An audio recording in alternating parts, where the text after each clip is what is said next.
بسم اللہ الرحمن الرحیم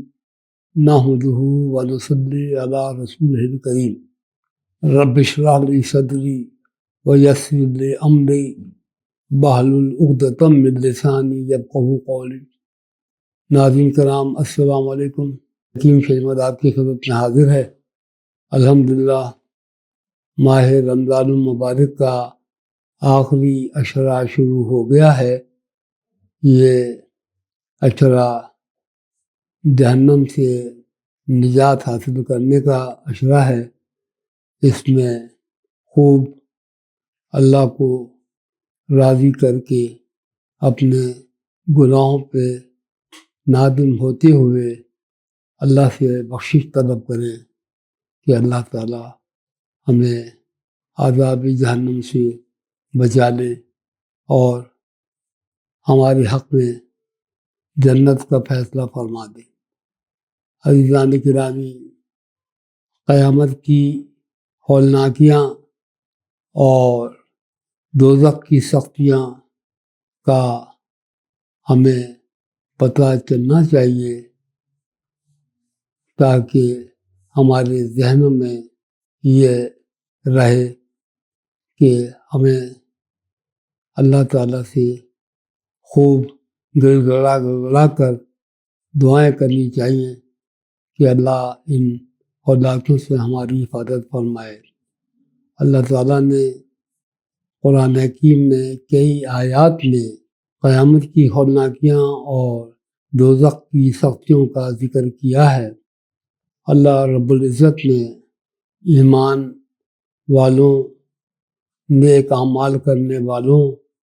اور پرہیزگاروں کو جنت کی بشارتیں سنائی ہیں اور ان سے بیش بہا نعمتوں کا وعدہ کیا ہے، اور نافرمانوں اور سرکشوں اور بدکاری کرنے والوں کو اللہ تعالیٰ نے جہنم کی وعیدیں سنائی ہیں۔ ہم جتنا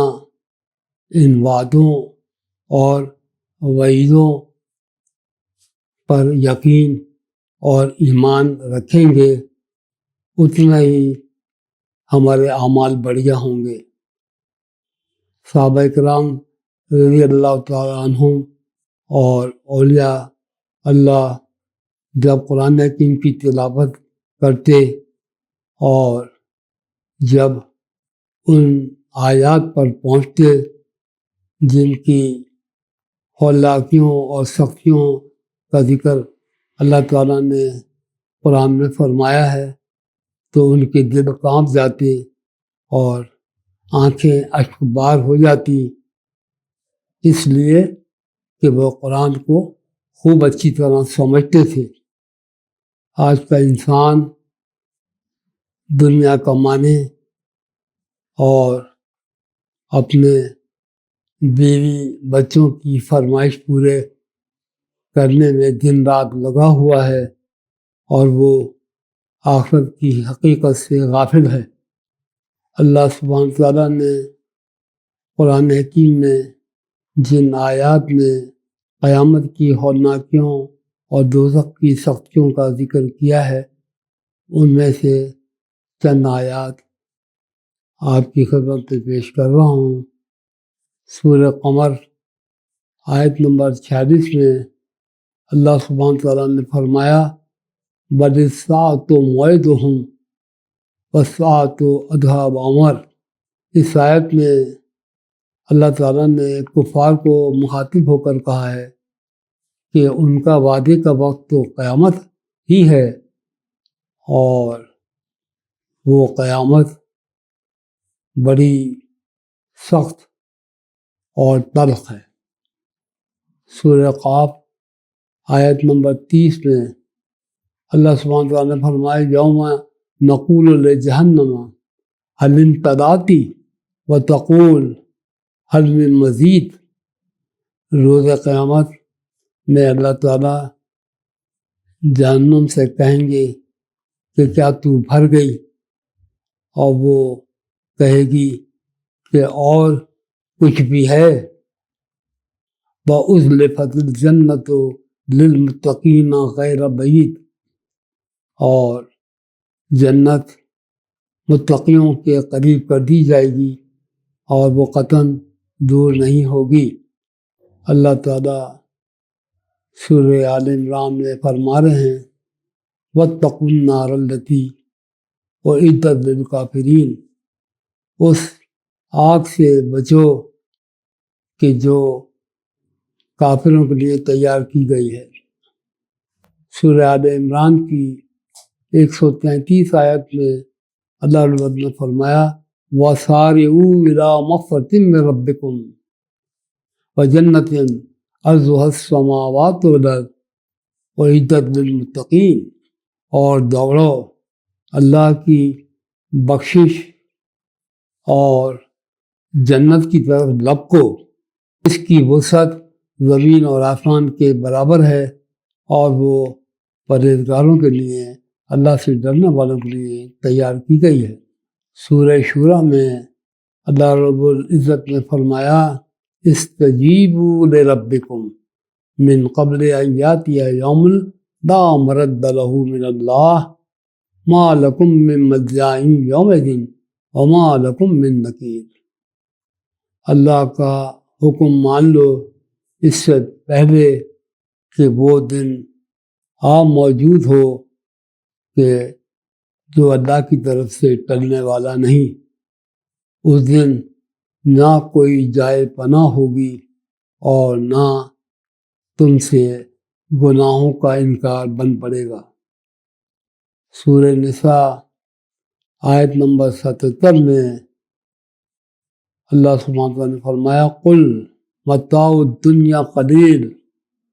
والآخرۃ خیر لمن اتقی ولا تظلمون فتیلا، اے پیغمبر آپ فرما دیجئے دنیا کا فائدہ تھوڑا ہے اور آخرت پرہیزگاروں کے لیے بھلی ہے، اور اس دن تم پر دھاگے کے برابر بھی ظلم نہیں کیا جائے گا۔ سورہ روم میں اللہ تعالیٰ فرما رہے ہیں فَيَوْمَئِذٍ لَا يَنفَعُ الَّذِينَ ظَلَمُوا مَعْذِرَتُهُمْ وَلَا هُمْ يُسْتَعْتَبُونَ، اس دن تمہارا کوئی عذر نفع نہیں دے گا اور نہ تمہاری توبہ قبول کی جائے گی۔ انسان جس دنیا کے پیچھے دوڑا جا رہا ہے اور آخرت کو فراموش کیے ہوئے ہے، اس کے لیے اللہ تعالیٰ نے فرمایا فَإِذَا جَاءَتِ الصَّاخَّةُ يَوْمَ يَفِرُّ الْمَرْءُ مِنْ أَخِيهِ وَأُمِّهِ وَأَبِيهِ وَصَاحِبَتِهِ وَبَنِيهِ، جب بڑی آفت آئے گی تو اس دن آدمی اپنے بھائی سے دور بھاگے گا اور اپنی ماں اور باپ سے اور بیوی اور بیٹے سے۔ اس لیے ان آیت پہ ہمیں غور کرنا چاہیے کہ ہم اپنے بیوی بچوں کی بیجا فرمائش اور اپنے اسٹیٹس بنانے اور نام و نمود اور نمائش کے لیے بیجا نہ کمائیں، اور اپنے بچوں کو بھی قرآن سکھائیں اور ان کو آخرت کی ہولناکیوں کے بارے میں بتائیں تاکہ وہ دنیا کی رنگینیوں میں گم نہ ہو جائیں۔ اللہ تعالیٰ نے قیامت کی سختیوں اور ناکیوں اور دردناک عذاب کا، اور دنیا میں جو اپنی تمام ترجیحات دنیا کو دیتے ہیں اور آخرت کو بھول بیٹھے ہیں، ان کے لیے اللہ تعالیٰ نے قرآن حکیم کی آیت سورہ نازعات میں ارشاد فرمایا، آیت نمبر 34 سے 41 تک ارشاد ربانی ہے، فَإِذَا جَاءَتِ الطَّامَّةُ الْكُبْرَى يَوْمَ يَتَذَكَّرُ الْإِنسَانُ مَا سَعَىٰ وَبُرِّزَتِ الْجَحِيمُ لِمَن يَرَىٰ فَأَمَّا مَن طَغَىٰ وَآثَرَ الْحَيَاةَ الدُّنْيَا فَإِنَّ الْجَحِيمَ هِيَ مَأْوَاهُ وَأَمَّا مَنْ خَافَ مَقَامَ رَبِّهِ وَنَهَى النَّفْسَ عَنِ الْهَوَىٰ فَإِنَّ الْجَنَّةَ هِيَ مَأْوَاهُ۔ تو جب بڑی آفت آئے گی تو انسان اپنے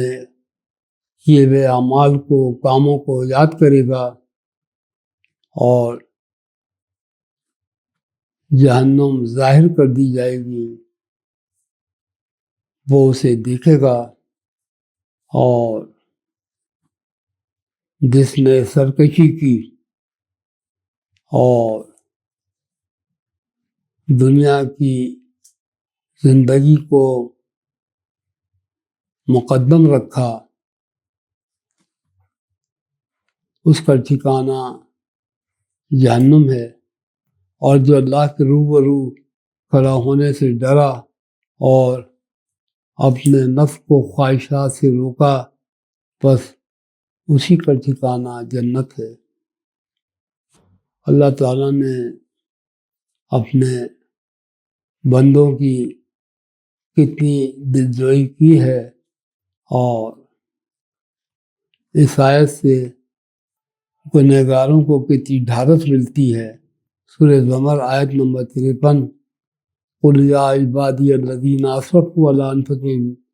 لَا تَقْنَطُوا مِن رَحْمَةِ اللَّهِ إِنَّ اللَّهَ يَغْفِرُ الذُّنُوبَ جَمِيعًا إِنَّهُ هُوَ الْغَفُورُ الرَّحِيمُ۔ اے پیغمبر، آپ کہہ دیجئے کہ جن بندوں نے اپنی جانوں پر زیادتی کی ہے وہ اللہ کی رحمت سے مایوس نہ ہوں، اللہ تعالیٰ تمام گناہ بخش دے گا، وہ بڑا بخشنے والا اور مہربان ہے۔ دوزخ میں جب کفار داخل کیے جائیں گے اور جب دوسرا طبقہ دوزخ میں جائے گا تو ایک دوسرے کو لعن طعن کریں گے اور کہیں گے کہ ہم نے اپنے بڑوں کا اور سرداروں کا کہنا مانا تو ہم آج اس دوزخ کے عذاب میں گرفتار ہوئے۔ سورہ احزاب آیت نمبر 66، 67، 68 میں اللہ رب العزت نے فرمایا، یوم تقلب وجوہہم فی النار یقولون یا لیتنا اطعنا اللہ واطعنا الرسول وقالوا ربنا انا اطعنا سادتنا وکبراءنا فضلونا السبیل ربنا آتهم ضعفین من العذاب والعنہم لعنا کبیرا۔ اور جس دن ان کے چہرے آگ میں الٹائے جائیں گے تو وہ کہیں گے، اے کاش ہم اللہ کی فرما برداری کرتے اور رسول کا حکم مانتے، اور کہیں گے، اے ہمارے پروردگار، ہم نے اپنے سرداروں اور بڑے لوگوں کا کہنا مانا تو انہوں نے ہم کو رستے سے گمراہ کر دیا، اے پروردگار ان کو دگنا عذاب دے اور ان پر بڑی لعنت کر۔ اسی طرح سورہ سبا آیت نمبر 31 سے 33 میں اللہ رب العزت نے فرمایا یقول الذین استضعفوا للذین استكبروا لولا انتم لكنا مؤمنین قال الذین استكبروا للذین استضعفوا نحن صددناکم عن الہدی بعد اذ جاءکم بل کنتم مجرمین وقال الذین استضعفوا للذین استكبروا بل مکروا اللیل والنہار اذ تأمروننا ان نکفر باللہ ونجعل له اندادا وأسروا الندام لما رأوا العذاب وجعلنا الأغلال في أعناق الذين كفروا هل تجزون إلا ما كنتم تعملون۔ جو لوگ کمزور سمجھے جاتے تھے وہ بڑے لوگوں سے کہیں گے کہ تم نہ ہوتے تو ہم ضرور ایمان لے آتے۔ بڑے لوگ ان سے کہیں گے بھلا ہم تم کو ہدایت سے۔ بڑے لوگ کمزور سے کہیں گے کہ بھلا ہم نے تم کو ہدایت سے روکا ہے جبکہ وہ تمہارے پاس آ چکی تھی، بلکہ تم ہی گنہگار تھے۔ اور کمزور لوگ بڑے لوگوں سے کہیں گے نہیں بلکہ تمہاری رات دن کی چالوں نے ہمیں روک رکھا تھا جب تم ہم سے کہتے تھے کہ ہم اللہ سے کفر کریں اور اس کا شریک ٹھہرائیں، اور جب وہ عذاب دیکھیں گے تو دل میں پشیمان ہوں گے اور ہم کافروں کی گردن میں توق ڈالیں گے، پر جو عمل وہ کرتے تھے انہی کا ان کو بدلہ ملے گا۔ عزیزان گرامی، جب ابتدا میں ماہ رمضان کے روزے فرض ہوئے تو نبی کریم صلی اللہ علیہ وسلم نے رمضان کے پہلے عشرے میں شب قدر تلاش کرنا شروع کی۔ جبرائیل امین آپ کی خدمت میں حاضر ہوئے اور آپ سے عرض کیا کہ جس کی آپ کو تلاش ہے وہ آگے ہے۔ چنانچہ آپ صلی اللہ علیہ وسلم نے دوسرے عشرے رمضان کے دوسرے عشرے کا اعتکاف کیا۔ جبرائیل امین پھر آپ کی خدمت میں حاضر ہوئے اور عرض کیا کہ جس شب قدر کی آپ کو تلاش ہے وہ آگے ہے۔ آپ صلی اللہ علیہ وسلم نے پھر آخری عشرے کا اعتکاف کیا اور صحابہ کرام سے بھی فرمایا کہ اس آخری عشرے میں شب قدر تلاش کرو۔ جب آخری عشرہ آتا تو نبی کریم صلی اللہ علیہ وسلم عبادت کے لیے کمر بستہ ہو جاتے اور خود بھی شب بیدار رہتے اور اپنے اہل خانہ کو بھی بیدار رکھتے۔ حدیث مبارکہ ہے کان النبی صلی اللہ علیہ وسلم اذا دخل عاشر الاواخر من رمضان احیا لیلہ و ایقظ اہلہ۔ اللہ رب العزت نے سورہ حامیم سجدہ میں ایمان والوں کی کیسی ناز برداری اور مہمان نوازی اور ضیافت کا ذکر فرمایا ہے۔ ان الذین قالوا ربنا اللہ ثم استقاموا تتنزل علیہم الملائکۃ الا تخافوا ولا تحزنوا وابشروا بالجنۃ التی کنتم توعدون نحن اولیاؤکم فی الحیاۃ الدنیا وفی الآخرہ وَلَكُمْ فِيهَا مَا تَشْتَهِي أَنفُسُكُمْ وَلَكُمْ فِيهَا مَا تَدَّعُونَ نُزُلًا مِّنْ غَفُورٍ رَحِيمٍ۔ جن لوگوں نے یہ کہا کہ ہمارا پالنہار تو اللہ ہی ہے اور اس پہ وہ قائم رہے، تو ایسے لوگوں پر فرشتوں کا نزول ہوگا اور وہ فرشتے ان کو کہیں گے کہ نہ خوف کھاؤ نہ غم کرو، ہم تمہارے دنیا میں بھی مددگار تھے اور آخرت میں بھی مددگار ہیں، اور جنت کی خوشخبری دیں گے اور اور آخرت میں جو کچھ تم چاہو گے وہ اللہ عطا فرمائیں گے، اور جو کچھ تم پکارو گے وہ بھی تمہیں اللہ عطا کریں گے۔ رب بخشنے والے اور مہربان کی طرف سے مہمان نوازی ہے۔ ناظرین کرام، ہر انسان پہ ایک سخت و کٹھن وقت آتا ہے جب اس کی جان حلق میں پہنچتی ہے۔ اس وقت اللہ تعالیٰ ہی اس مرنے والے کے قریب ہوتا ہے، جبکہ تم اس کو حسرت بھری نگاہوں سے دیکھ رہے ہوتے ہو۔ سورہ واقعہ میں اللہ تعالیٰ نے یوں ارشاد فرمایا ہے، فَلَوْلَا إِذَا بَلَغَتِ الْحُلْقُومَ وَأَنْتُمْ حِينَئِذٍ تَنظُرُونَ وَنَحْنُ أَقْرَبُ إِلَيْهِ مِنْكُمْ وَلَكِنْ لَا تُبْصِرُونَ فَلَوْلَا إِن كُنتُمْ غَيْرَ مَدِينِينَ تَرْجِعُونَهَا إِن كُنتُمْ صَادِقِينَ۔ دیکھیے، ایسے کٹھن وقت میں کہ جب سب بے بس ہوتے ہیں اور ساتھ چھوڑ دیتے ہیں، اس وقت بھی اللہ کہہ رہا ہے کہ میں اس وقت بھی اس مرنے والے کے قریب ہوتا ہوں۔ تو پھر اللہ سے تعلق جوڑنا چاہیے اور اللہ تعالیٰ کے ذکر اور اذکار میں اور اس کی رضا کے لیے اپنا سب کچھ قربان کر دینا چاہیے، تاکہ اللہ تعالیٰ جو ہے وہ ہمیشہ ہمارے ساتھ رہے۔ علماء کرام نے کہا ہے نا، من کان للہ کان اللہ، جو اللہ کا ہو جاتا ہے اللہ اس کا ہو جاتا ہے۔ تو یہ جو مبارک اشرہ ہے، جو بہت قیمتی گھڑیاں ہیں، تو اتنا ذکر کریں، اتنا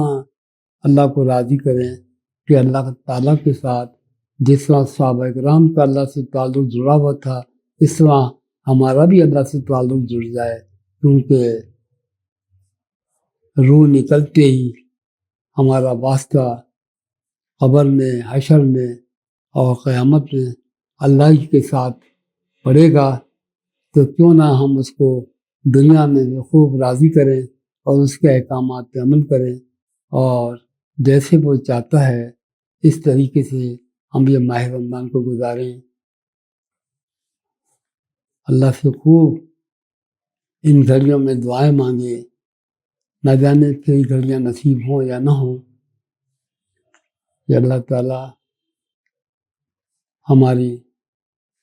دعا کریں کہ اللہ تعالیٰ ہم سبھی کی بخشش فرما دے اور ہمیں جہنم سے نجات دے دے، اور ہمیں اور ہمارے جنت میں داخل ہونے کے فیصلے فرما دے۔ ناظرین کرام، ایک گر کی بات آپ کو سمجھا دیتا ہوں کہ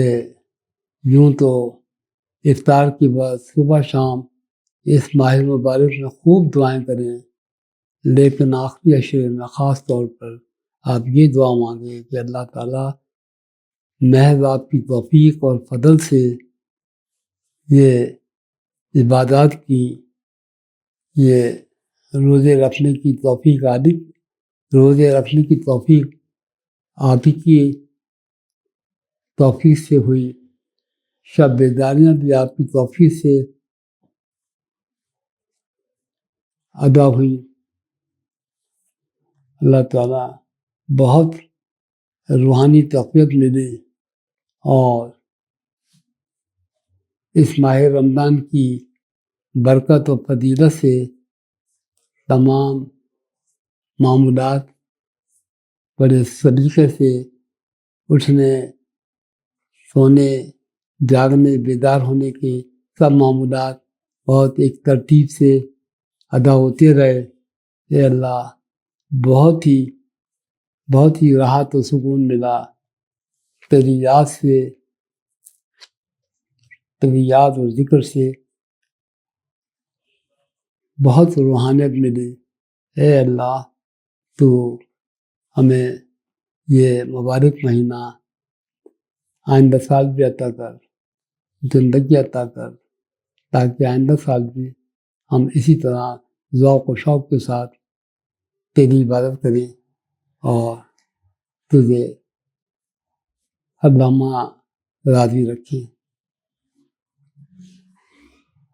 اللہ تعالیٰ مجھے اور آپ کو اس مبارک مہینے کی برکتیں اور رحمتیں خوب عطا کرے۔ اسی کے ساتھ حکیم شیخ احمد کو اجازت دیجیے۔ اللہ حافظ۔